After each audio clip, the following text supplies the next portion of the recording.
1,000-inch area to heat a cubic inch of material instantaneously 3,000 centigrade temperature, which would be equivalent to hundreds of millions of centigrade temperature that was generated on top of a hot plate. I created paramagnetic centers, and I discovered that in these paramagnetic centers I was able to produce enough energy to reverse the spin of the proton.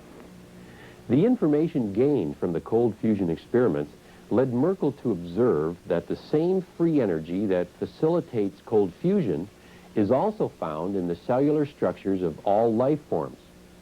Merkl discovered that you could take the genetic material from any living thing, a plant for instance, combine that genetic material with the 5 carbon sugars, and the combination would attract free energy. Furthermore, the free energy crystallized the genetic material. Because crystals store and amplify light energy, living genetic material became visible for the first time.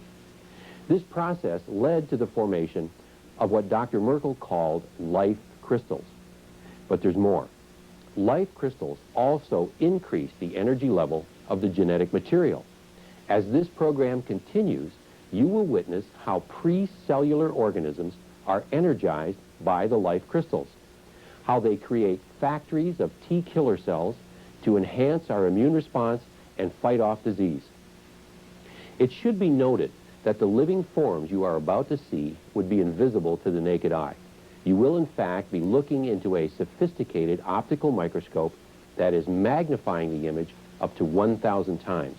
The life crystals further magnify this pre-cellular life to an average of 12,000 times.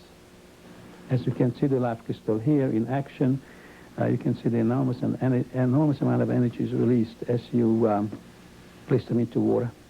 The life crystal enabled me to replicate the energy level which existed on this planet when the sun was young. Once you crystallize a genetic crystal, they have their own characteristics. There is no two life crystal which is alike. Every life crystal is different, and they all have their fingerprint.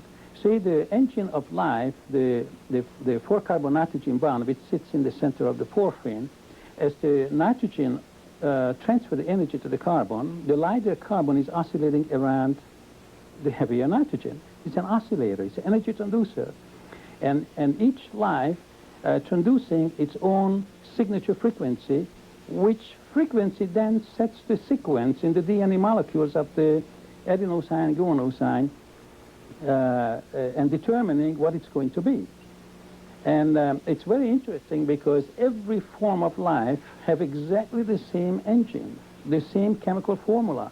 And this really led me to believe that light has intelligence. And without intelligent light, this frequency could have not evolved.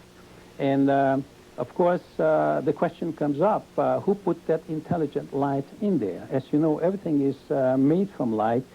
And when the universe was born, from free energy, from the burst of free energy, 918 pairs of this free energy, which moves through time and space in three-dimensional vortex, makes up one photon.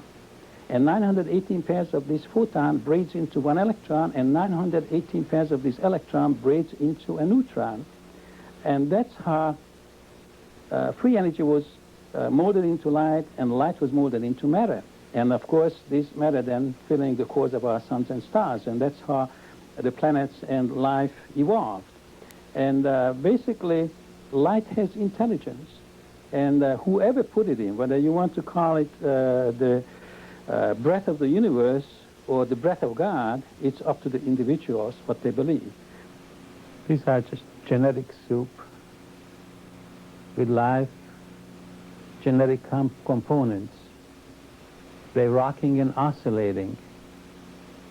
When they assemble into life, they pair and depolarize. Actually, I was looking at a life form which was unknown to us until this point. These are more DNA molecules being dispersed in concentrated life crystal solution by